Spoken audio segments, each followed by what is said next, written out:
50. All right, a 50-50 chance for both the candidates. The investors are on their edge ahead of the US election, but that's the global market action. How will overnight cues impact our own markets? We have our research team joining in bright and early to tell us how the trade setup looks like, the stocks that are likely to be news, and the action from the F&O space as well. Hi guys, good morning. Well, Rima, let me come across to you first. What does the market setup look like today? Well, some anxiousness, some anxiety is, palpable. As you said, the U.S. election has entered its last stretch, but the U.S. markets were positive overnight. So the Dow rallied more than 400 points, and right now, at least, the U.S. futures are pointing to some green. But you could expect some volatility in the global markets. Asian markets, too, have largely started on a positive note. But for our own markets, the dollar index continues to remain above 94, and crude prices have surged overnight by close to about 3%. That said, Brent is still below that $40 per barrel mark. The good part is India's earnings, economic indicators, as well as the COVID tracker are showing some improvement. In fact, you're seeing an improvement day after day, week after week. So that is a positive. Even in terms of the earnings which came out, Z was largely in line, NTPC was in line, plus there is that buyback. Escorts came out with numbers towards the close of market hours, but the commentary, the conference call, which is post-market hours, was also upbeat. The FIs bought in the cash market. They bought about 740 crores, though the DII sold 534 crore. But it's actually about individual stocks yesterday. So keep your eye on Reliance Industries. It took a big knock. It was down 8%. Yesterday, it saw delivery volumes of 2,500 crore rupees, and now the stock is off 20% from its 52-week high. Banks are showing you strength. In fact, in the last 1 month, in the last 30 trading days, the Nifty Bank has outperformed the Nifty by over 20%. And yesterday as well, you had big volumes in a lot of financials. So ICICI Bank led it with nearly 1,000 crore of delivery volumes. But even in HDFC Limited and Axis, IndusInd Bank saw delivery volumes higher than what they typically do. So keep your eye on these two pockets, financials as well as Reliance Industries. But of course, the big story is going to be the US elections. Back to you. Oh, absolutely, Rima. In fact, let's also talk about a lot more stocks. Nupur joining in with the stocks and news today. Nupur, over to you.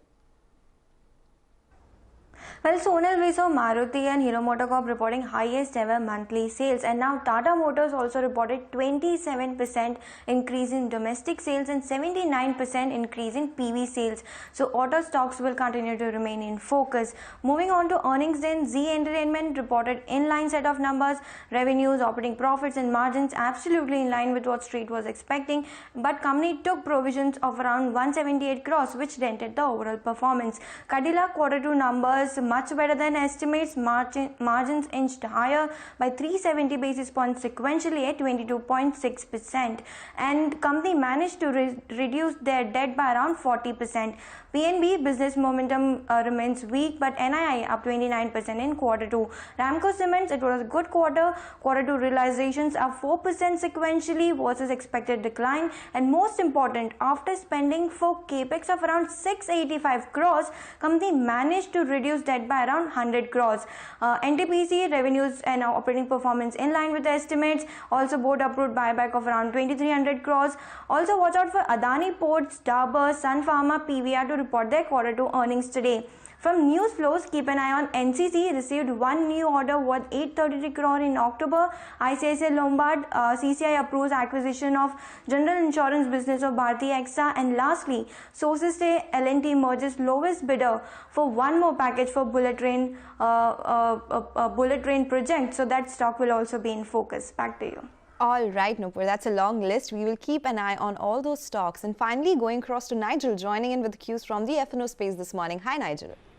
Well, the cues coming in from the FIs look very, very good. If you look at it in terms of the cash market, they bought close to around 700 crores. Remember, the last 3 trading sessions, they sold nearly around 2,500 crores. So they showed the money yesterday. The DI as well, they offset some of that good work because they sold roughly around 500 crores or thereabouts. But in terms of what the FIs did in the F&O market, I like it. Just take a look at that. In yesterday's trading session, they covered some of their shorts. They wrote puts aggressively, and also there was some mild put buying if in fact things go wrong. And just take a look at the live indicators that we have in the market. The Nifty futures in yesterday's trading session, there was big shedding in terms of the open interest. The Nifty Bank, yes, it rallied, but there was no big addition in terms of open interest, telling you there was a bit of a short covering squeeze that played out on the Nifty Bank as well. And if you're looking at the discount on the Nifty, well, it turned into a premium. So there was a big squeeze that we saw in trade yesterday. Let's run you through those data points. In fact, the FI's on-index futures in trade yesterday, they covered out nearly around 20,000 contracts. And just take a look at the combination. After covering up 20,000 short contracts, they went ahead and they wrote 22,000 put contracts. That's the ideal combination that you would like. Though they chipped in there, some mild put buying is what we saw in yesterday's trading session.